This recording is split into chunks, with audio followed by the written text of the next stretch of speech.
Bom, gente, tudo bem? Boa tarde. Eu sou o Diego, todo mundo já sabe por aí. A gente está fazendo aquela série chamada Vem Pra Live e hoje eu tenho o prazer de trazer um grande amigo. Na verdade, eu estou só trazendo amigo aqui, né? Eu estou muito mais acostumado, já falei com vocês, de estar do outro lado, né? Então, com essa série está me dando a oportunidade de trazer um monte de gente que eu já conheço há algum tempo por aqui, que a gente tem afinidade, que a gente trabalha junto, e hoje eu trouxe o Leomi Gonçalves da Evil Immigration, ele é consultor de imigração, para poder falar um pouquinho para vocês em relação a como é que é essa chegada aqui, quais são as formas com que você pode chegar aqui no Canadá, né? E provavelmente vocês devem estar perguntando o porquê que o Diego da Vancit Home, que cuida de planejamento, moradia, trouxe o Leomi para falar de imigração.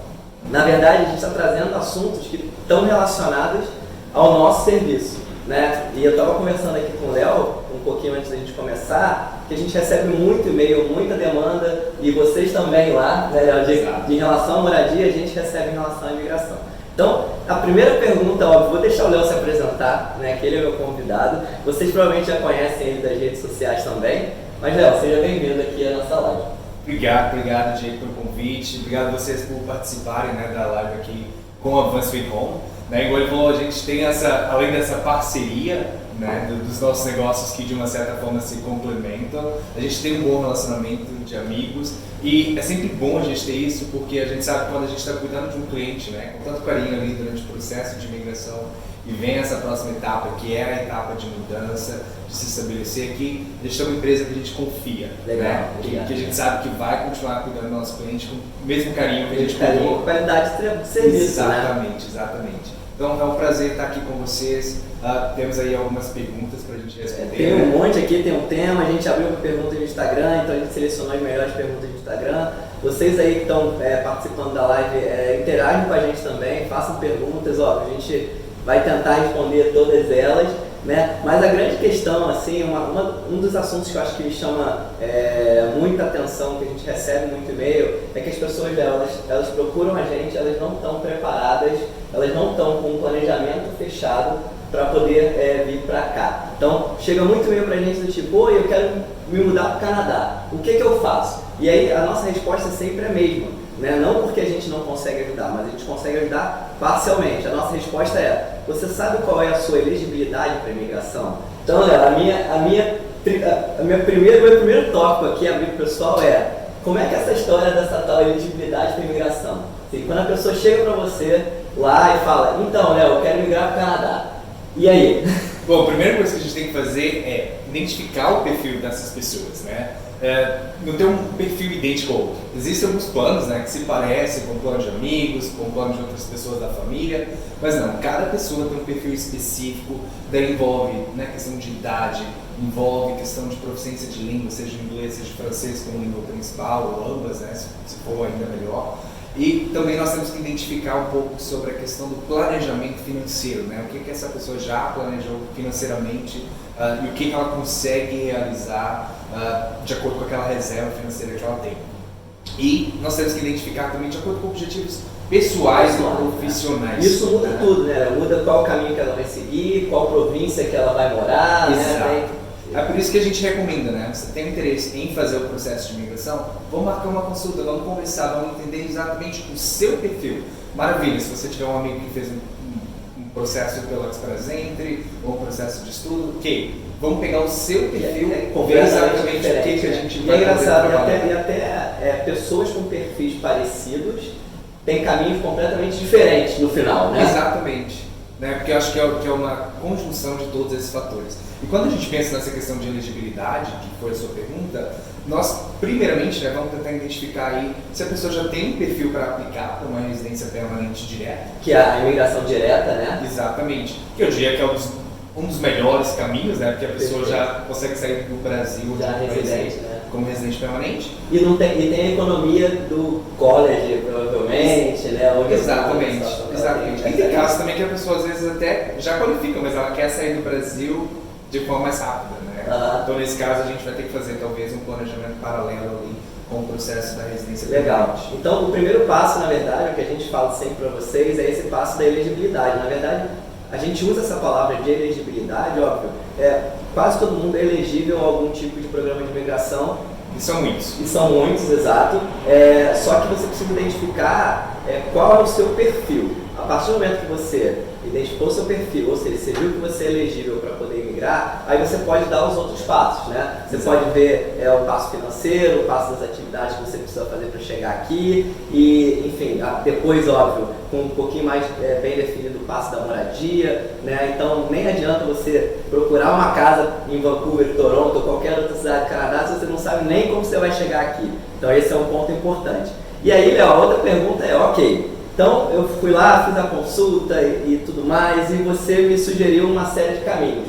Quais são esses caminhos mais comuns para chegar aqui? A gente já falou de um que é a imigração direta via Express Entry, né? Então a pessoa está lá no Brasil e ela tem qualificação para isso, ela tem os pontos para isso. Eu lembro que na minha época era terrível, porque quando eu cheguei aqui no Canadá, a gente estava planejando, eu estou aqui quase 3 anos, né? Então a gente foi um plano de 2 anos antes da gente chegar. E o Express Entry ele era recente e era tipo 700 pontos, né? E hoje em dia, nossa, hoje em dia tá super tranquilo. E a gente não considera que a pontuação tá alta. Tá alta, mas o pessoal que não viu a pontuação 680 para 700 não sabe que a pontuação hoje em dia está super acessível. Mas a gente já falou então da pontuação via Express Entry. E quais outras formas mais comuns e, de repente, eu não digo fácil, mas mais acessíveis para quem está nos assistindo lá na live, fala assim, cara, eu quero ir, mas provavelmente eu não tenho pontuação suficiente, tem alguma outra forma para chegar aí?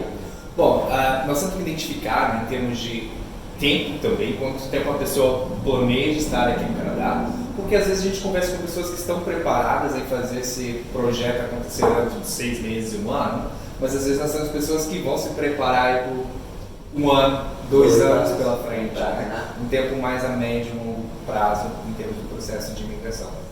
E a partir do momento que a gente identifica essa questão de tempo, a gente vai conseguir pensar talvez na possibilidade de vir com um programa de estudo, que pode ser uma oportunidade que a pessoa já vai adquirir um nível educacional canadense, ela vai conseguir criar... Esse talvez seja um dos mais populares, né? Sim, exato, porque eu acho que a experiência que você tem a partir de então, ela é super interessante, né? Você já vai ter contato aí com pessoas que estão morando aqui no país, você vai adquirir um nível educacional canadense que vai agregar valor aí na sua carreira e você também pode criar caminhos aí de transformar essa residência que é temporária, né, numa residência permanente. E se isso for de uma forma bem planejada, se você está vindo com um casal, alguém pode pegar o visto de trabalho enquanto o outro estuda. Sim. Né? E eu acho que esse mais popular aí, né, que é o trabalho, estudo-trabalho e tal, você também tem uma grande possibilidade de entrar no mercado de trabalho depois de você concluir a sua formação.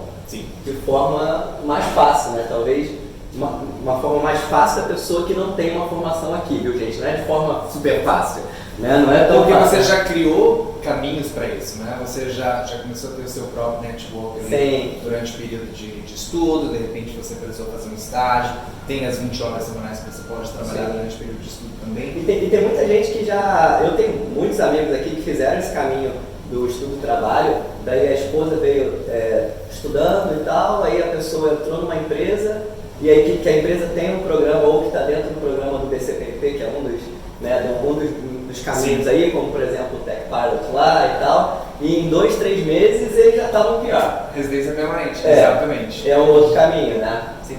Então, assim, é realmente identificar o perfil, né, de cada um, do estudante, quem está vindo trabalhar, para definir exatamente quais são as possibilidades. Eu sempre falo, olha, a gente pode ter a possibilidade de aplicar para a residência permanente a partir do primeiro dia que você está aqui. Sim. Né? Então, conseguir uma oferta de trabalho, está aí uma oportunidade para a gente aplicar para a residência. E também tem a forma que a gente tem visto bastante, principalmente para profissionais de TI, que é a pessoa que já sai empregada de lá. Exatamente. Né? A gente fala TI, né? Mas acontece com muita gente. Em diferentes áreas aí. Geralmente são as áreas profissionais em termos de... Você já tem que ter uma certa experiência de trabalho de alguns anos, já tem que ter uma determinada formação acadêmica. A área de tecnologia, que é uma área em demanda, né? Acontece com bastante frequência, acontece também com engenheiros. E acontece até com profissões que no Brasil a gente não valorizava tanto. Né? Por exemplo, como carpinteiro. Acontece aí como cook, né, que são cozinheiros, line cookers, né, também. Então assim, existe uma demanda por esses profissionais aqui e algumas vezes os empregadores não conseguem encontrar um canadense ou um residente permanente para aquela posição e acabam oferecendo essa vaga. E aí eu vou aproveitar esse gancho que você está me falando para fazer uma pergunta que apareceu no Instagram pra gente, que é do Fael. Ele pergunta assim, e é possível eu, estando no Canadá, óbvio, com algum tipo de programa, por exemplo, eu estou com um permit de trabalho aqui e tal, e eu entrei no Entry Level Job, é possível imigrar em algum sentido entrando pelo Entry Level Job ou não? Na verdade, você vai precisar chegar em um NOC específico, em um skill específico para poder imigrar. Então, esse Entry Level, que eu acredito que ele está falando, é o programa aqui de British Columbia, que eu considero um dos melhores programas que a gente tem no Canadá em termos de processo provincial. Nesse cenário do Entry Level, a pessoa ela precisa estar trabalhando por pelo menos 9 meses consecutivos antes de poder aplicar. E não são todas as profissões, né? Tem uma lista de profissões, são profissões ligadas à área de turismo, hospitalidade. Tem alguns também para as áreas um pouco mais remotas aqui de BC, né? de truck drivers, né? Que seriam carretas e caminhões. Vocês podem assistir lá o programa da Discovery, é bem interessante. É legal, aquele lá. E a partir do momento que você trabalhou esses 9 meses, tem uma oferta de trabalho contínua, né? Full time, para você continuar nessa posição, você pode aplicar. Mas é super importante saber que você tem que trabalhar 9 meses antes de poder aplicar. Então, se você, por exemplo, tirar um break for para o Brasil durante esse meio tempo... Já era. Né? Você vai ter que ter ininterruptos, né, esses 9 meses. Exatamente. É por isso que saber o programa que você vai se qualificar desde o começo é a melhor forma de se planejar em termos de tempo também. Porque imagina, você tem um visto de trabalho de 1 ano, e daí você trabalhou 8 meses, mas teve um break, foi para o Brasil, passou um mês de férias, viajando no Canadá, já perdeu o Isso é uma coisa que eu sempre falo com os nossos clientes, eu sempre falo com amigos, né? E aí é uma experiência de projeto que eu tenho, né? Se você não fizer uma consulta com quem sabe, para você saber onde é que você está no momento, você não vai saber nunca para onde você vai. Exatamente. Né? Então, o primeiro passo é você saber onde você está, para saber onde é que você quer chegar. Então, nada melhor do que você ter uma consulta, né, para saber exatamente qual programa que você vai se encaixar, qual caminho que você vai percorrer, enfim. Exatamente. Basicamente isso. Uma outra coisa que tem acontecido muito, Léo, que óbvio, não é polêmica, é longe de polêmica, né? Mas a gente teve um reflexo muito grande no nosso trabalho depois que o governo canadense abriu o ETA para o Brasil. Facilitou a entrada. Facilitou a entrada dos brasileiros. Então a gente tem recebido muitos clientes numa situação que um vem com visto de estudo, com um período pequeno, que é aquele SX1, né, que normalmente é um visto de pathway, alguma coisa assim, e o cônjuge, obviamente, ele entra com ETA.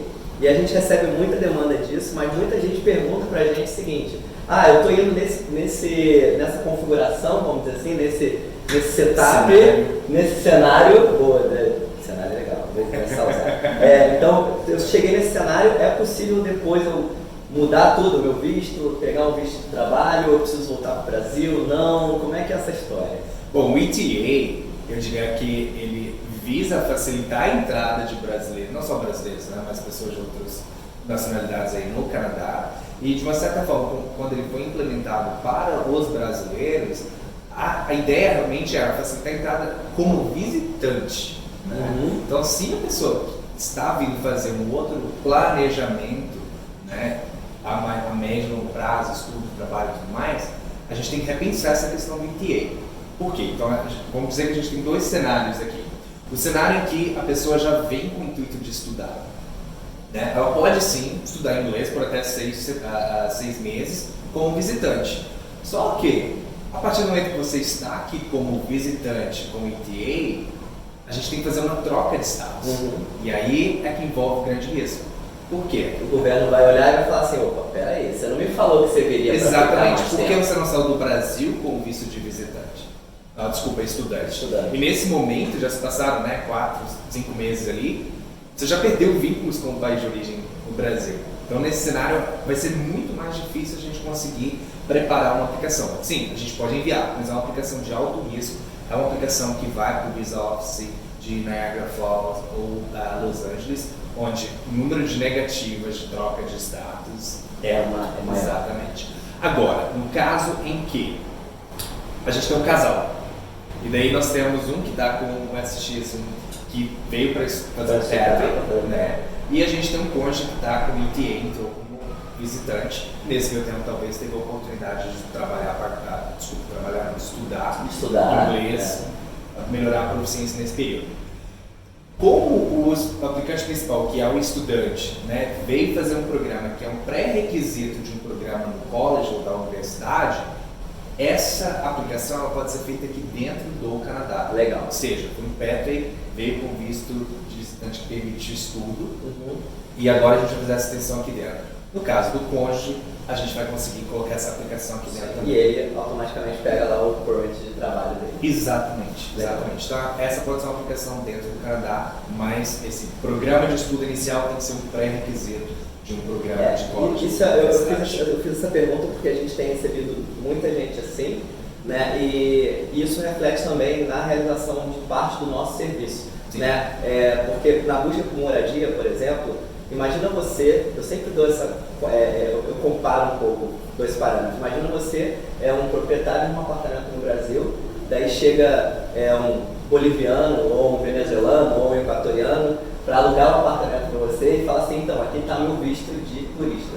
Sim, 6 meses. Você alugaria o apartamento? Não. Então é a mesma coisa que, né, você chega aqui para alugar um apartamento, você está com visto de ter 6 meses de turismo e o contrato é de pelo menos 12 meses, o cara vai olhar e falar assim, opa, peraí, esse cara vai pegar, daqui a 6 meses ele vai embora e vai me deixar na mão. Então a gente sempre sugere, óbvio, ver essa parte de imigração antes, né, ajustar todo esse plano. Então nada como um especialista para poder te dar essa indicação, né, de olha, se você fizer esse caminho, lá no final vai ser mais fácil a gente te substituir para você conseguir o work permit para o seu cônjuge, né? Vai ser mais fácil, a índice negativo é menor e tal, isso é uma coisa interessante. E assim, o intuito é estudar, saia do Brasil com visto de estudo, simples. Por quê? Você já tem todo o seu plano apresentado para o governo canadense, eles vão saber que você está saindo de lá, talvez com o intuito, né, de estudar um período menor, mas tem a possibilidade de estender depois. Então já deixa claro todas as suas intenções para que você não tenha nenhum imprevisto lá na frente, não tenha nenhuma negativa que vai impactar e pesar numa próxima aplicação. Então, dá para trabalhar com quem está aqui como visitante, com ETA? Dá. O risco é grande. O risco é grande. Né? A pessoa tem que só saber que ela vai estar tomando esse risco quando ela decidir fazer Exatamente, isso, né? exato. E fora outra coisa, né, gente? Vocês vão ficar 6 meses sem trabalhar, né? Daí, enfim, mas aproveita a oportunidade para estudar pelo menos, enfim, tem os outros caminhos interessantes. E hoje, a forma mais procurada para a imigração pelos brasileiros é esse cenário estudo-trabalho, né? Sim, a gente tem um grande número aí de brasileiros chegando, né, principalmente nessa região de Vancouver, Toronto, procurando por processos de estudo aqui no Canadá e que, de uma certa forma, já tem um planejamento mais a médio e longo prazo de aplicar para uma residência permanente também. Legal. E para falar de estudos, depois de falar com a Canax, né? A gente vai chamar as meninas da Canax aqui também para falar um pouquinho de estudos para vocês, que tem a ver. Bom, tem uma pergunta aqui da Natasha, ela já tinha feito essa pergunta para mim, que é o seguinte, em relação ao BCPNP, né? Uma das perguntas eu só posso, como é que é? Deixa eu ver aqui, é só para quem tem, o BCPNP é só para quem tem oferta de trabalho, ou se tiver um NOC em demanda, pode-se receber um convite e entrar pelo Express Entry? Bom, o BCPNP é um dos melhores programas de imigração que a gente tem aí no Canadá, né? Geralmente a gente faz coraçãozinho assim quando a gente fala do BCPNP. Dentro do programa geral, a gente tem diferentes categorias. E todas essas categorias vão exigir que você tenha uma oferta de trabalho, né, contínua, por tempo indeterminado, com exceção de TI, pode ser até 1 ano. E outra categoria seria se você está planejando investir aqui na província, né, que é o programa de Entrepreneur. Nesse caso, você não precisa ter oferta de trabalho, mas você precisa ter o plano de montar uma empresa aqui. PP, né? Então, assim, basicamente, está voltado, né, ao mercado de trabalho.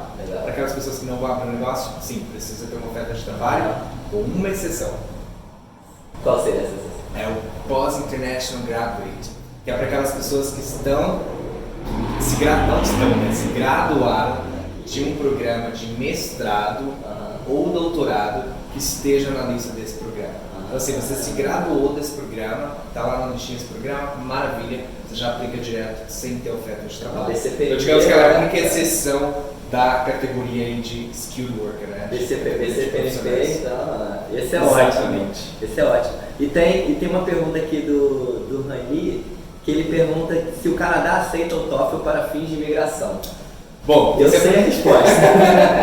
Depende, né? Tem pessoas que falam, não, mas o TOEFL é muito melhor que o IELTS. Então, TOEFL vai ser aceito ali possivelmente pela universidade, o college onde você quer estudar. Mas o processo de imigração, seja o processo provincial, seja o processo federal, eles só aceitam o IELTS Ou o CELP. o General Training, também não pode ser o acadêmico, ou o CELP, que é um teste canadense já disponível em alguns países como Canadá, né, que é um teste canadense, mas Estados Unidos, Filipinas, mas ainda não tem disponibilidade no Brasil. E o IELTS, eu estava conversando com a Mari esses dias, eles estão começando a colocar o IELTS eletrônico também, aqui em Victoria tem, Exatamente. e tem, acho que no Brasil também tem o IELTS Tem que implementar, acho que em São Paulo, se não me engano.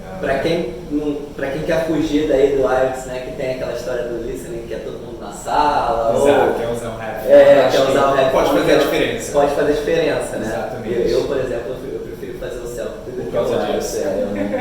Eu prefiro um headphone. E as pessoas sempre perguntam, né? Qual teste é mais fácil que o outro? Aproveitando o gancho aqui. Não tem um teste mais fácil que o outro. Tem um que você vai se adaptar melhor. Sim, é verdade. Eu tenho a minha experiência, ele tem a experiência dele, as outras pessoas têm as outras experiências. Então, assim, você tem que fazer alguns testes. A minha esposa, ela fez os dois, na verdade, ela fez os três, né? Que ela fez o TOEFL para entrar na universidade quando a gente chegou, no college, e ela fez o CELP e o IELTS. Ela prefere o IELTS, mesmo manual, né? Ela prefere o IELTS, eu prefiro o CELP. Então. Exatamente, vai de pessoa para pessoa. Aí tem uma outra pergunta aqui da Mandy, que ela fala o seguinte: para eu fazer o co-op, eu preciso de um visto de estudo-trabalho ou só de estudo? Sim, você precisa de um visto de estudo. Você vai ter um visto de passaporte, você vai precisar de um study permit, né, para estudo, e você vai precisar de um work permit. Se quando você estiver aplicando para esse visto, a gente já souber que é um programa que envolve co-op, o que a gente vai fazer é preparar essa aplicação também pedindo essa permissão de trabalho. Né? Exatamente. Porque tem um monte de programas co-op, né? Um monte de universidade, de colleges privados, colleges públicos, que ele tem o co-op. Exato. E aí você precisa ter aquele work permit específico para isso. Exatamente. Só que o que acontece é que às vezes as pessoas não informam que é um programa de co-op na hora da aplicação, ou ela simplesmente muda de curso a partir do momento que está aqui, ou até os oficiais cometem erros. Né? Então, se não vier esse work permit que permite que você trabalhe durante o co-op, fala com a gente pode preparar uma aplicação, né? não tem taxa governamental desse work permit, então a gente pode preparar mesmo depois que você iniciou o curso também. E tem uma pergunta aqui legal pra caramba, que é do RP Negrão, que poderia ser do meu pai, eu acho. Existe algum programa para aposentados? Bom, se o aposentado tem intenção, por exemplo, de abrir um negócio aqui, por que não? Né? Não tem um programa específico de aposentado, né? Você é aposentado no Brasil, você tem recebimentos lá e tal, vem pra cá, passa o resto da sua vida. Quando a gente pensa em imigração, a gente está pensando que o Canadá quer receber imigrantes para desenvolver o país, para gerar empregos. Né? Então, assim, se você não está mais trabalhando, não quer mais trabalhar, você tem que pelo menos abrir um negócio e gerar emprego. E outra coisa, pensando aí, infelizmente, os aposentados, a gente vai ficando velho, a gente vai tendo mais gastos com médicos, né? E aí a saúde aqui é pública. Então, teoricamente, você trazendo aposentados para cá, você aumenta o gasto com saúde pública, né? Exatamente. Enfim, Portugal é um bom lugar, viu? Tem um programa específico. E a outra pergunta é do Vinícius, que é o seguinte: o que se muda tendo uma cidadania italiana, portuguesa, enfim? Cidadanias europeias. Tem algum programa específico para isso ou não muda nada no final? Tem sim, a gente tem, digamos, se a pessoa tiver entre 18 e 35 anos, em regra geral, a maioria dos países é assim, elas têm mais facilidade em conseguir o Working Holiday Visa. Legal. Né, que pode ser um visto de trabalho aí, que pode gerar entre 6 a meses, a 12 meses, dependendo do país. E esse visto, isso é uma outra pergunta, agora é minha. Na verdade, esse visto você não pode renovar ele por mais 12 meses ou depende do país. Tá. Tem países que aceitam que você faça uma segunda aplicação, tem países que aceitam que você faça uma segunda aplicação numa categoria diferente, por exemplo, se você aplicou por Working Holiday Visa, o segundo poderia ser o Young Professional. Legal. Né? Então, assim, depende muito do país, a gente tem que identificar também qual é o país. E no Brasil o Working Holiday Visa está aberto, né? No caso do Brasil, o Working Holiday Visa, ele é de uma certa forma, vamos dizer comercializado, mas entre parênteses, né? De uma certa forma ele tem uma empresa mundial que vem de lá, que de uma certa forma repassa isso para uma agência do Brasil, que de uma certa forma oferece esse tipo de aplicação e de uma certa forma você compra um pacote de inglês também para poder vir desenvolver o inglês antes de começar o programa. Só que o número de vagas oferecidas para brasileiros é muito baixo comparado com os outros países, né? Tem outros países aí que eles nem fecham a cota, então acaba que eu acho que eles repassam essa cota final aí para esse país como o Brasil, por exemplo. Mas é uma oportunidade, né? E voltando aqui ao benefício de ser um cidadão italiano, português, europeu aí, digamos, eu diria que quando a gente for aplicar o processo de visto temporário, por exemplo, programa de estudo, quando a gente apresenta, né, uma segunda cidadania, eu diria que é um ponto positivo, né? Porque você pensa, ó, você é um cidadão italiano, né? Português, né, no caso. O Canadá não é só a sua segunda opção, né? Você tem mais, você tem duas opções, pode continuar no Brasil, pode ir para a Itália, por exemplo. Legal. Né? Então, assim, dá um na pouco visão mais... do oficial de imigração, ele pode ponderar esse tipo de situação e falar, beleza, ele não é a única chance que ele tem. Exatamente, eu acho que né? tem a descrição do oficial para analisar e faz todo sentido, né? Aí, tem tá mais vendo, pai? Eu opções falei também. pra gente tirar a cidadania portuguesa, você tá me enrolando até hoje. E aí tem uma outra pergunta aqui, que essa pergunta é muito interessante, do Leandrinho. Ele fala assim, qual o tipo de vistos que minhas filhas de 4 e 2 anos precisam ter se eu for para estudar? Bom, se for estudar, aí depende do que Depende exatamente, tá? né? Então, assim, se você vier estudar só inglês ou francês, seja um curso avulso, ou seja um PEP para o college, elas vão entrar como visitantes. Dependendo da província, dependendo do school board, se você estiver fazendo um PEP, pode ser que o school board aceita suas crianças na escola pública, mas a maioria delas não aceita. Não aceita. Sim. Só vão aceitar a partir do momento que a pessoa estiver fazendo o próprio programa do college ou a universidade.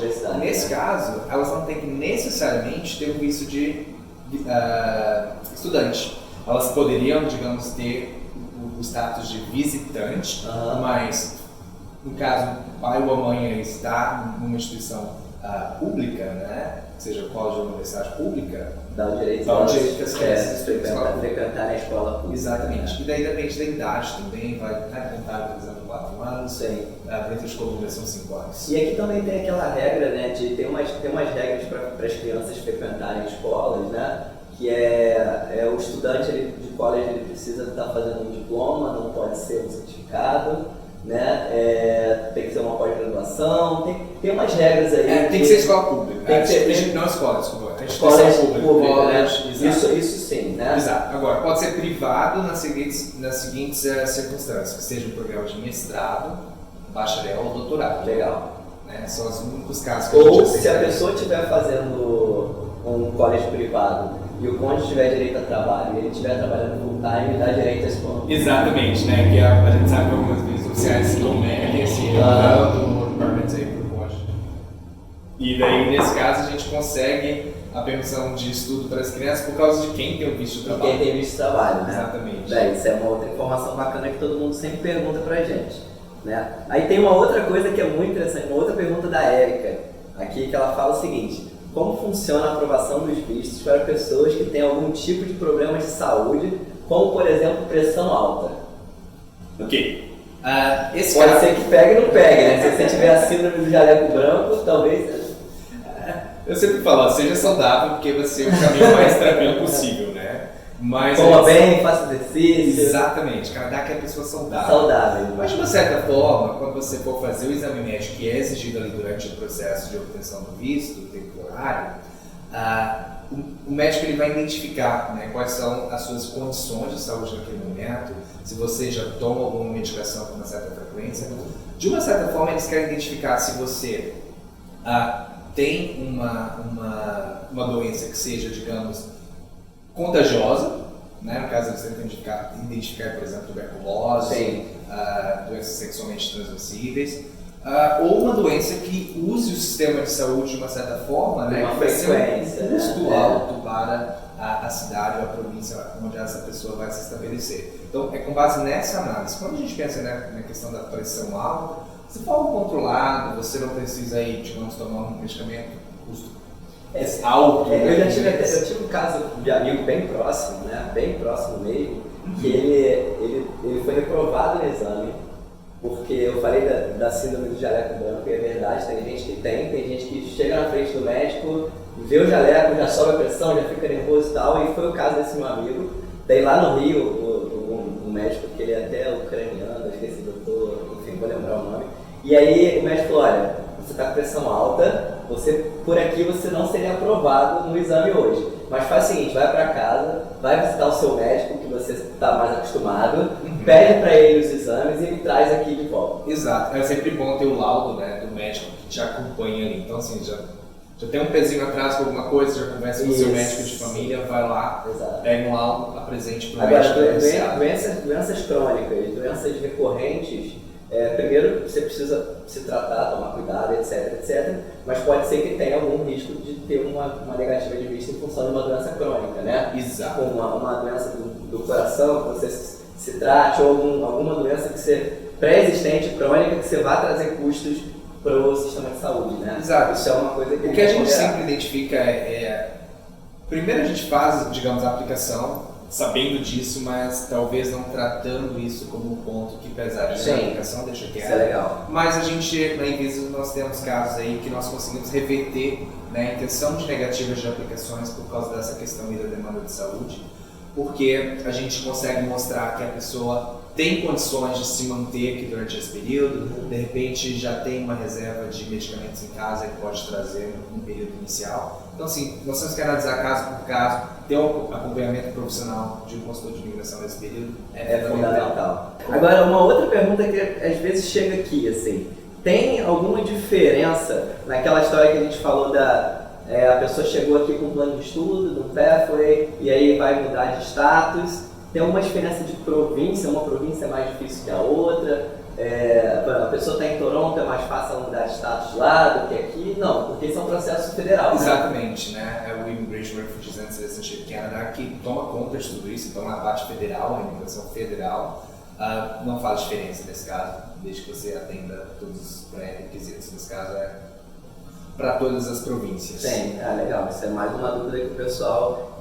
tem bastante aí. E, gente, é isso, né? A gente está chegando ao fim de mais uma live da nossa, uma live da nossa série de Vem Pra Live. Né? Eu tive o prazer de estar com um amigo aqui. Eu estava tentando falar com o Léo semana passada, a gente estava com agendas trocadas e tal. Daí eu saí na rua, virei a esquina e encontrei com ele. Falei, você era no banco, ele não corria. Eu estava indo correr, você estava no banco, falei, com você eu quero falar. Daí, não, tudo bem e tal. Então, a gente, muito obrigado de verdade, Léo, por você participar desse quadro aqui com a gente. Eu acho que foi bem esclarecedor, a gente conseguiu responder muitas coisas. A live fica disponível aí 24 horas. A gente está com uma outra câmera aqui gravando, então em breve tem novidades aí no canal do nosso YouTube. E muito obrigado, Léo. Você pode deixar um recado aí para as pessoas que querem.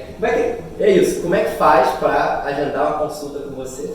Bom, aquelas pessoas que querem saber exatamente, né, a questão da elegibilidade, a gente tem um acesso gratuito no nosso site, que você pode, de uma certa forma, testar a sua elegibilidade para um processo de imigração direta, e daí você vai receber um resultado digital, eletrônico ali no seu e-mail.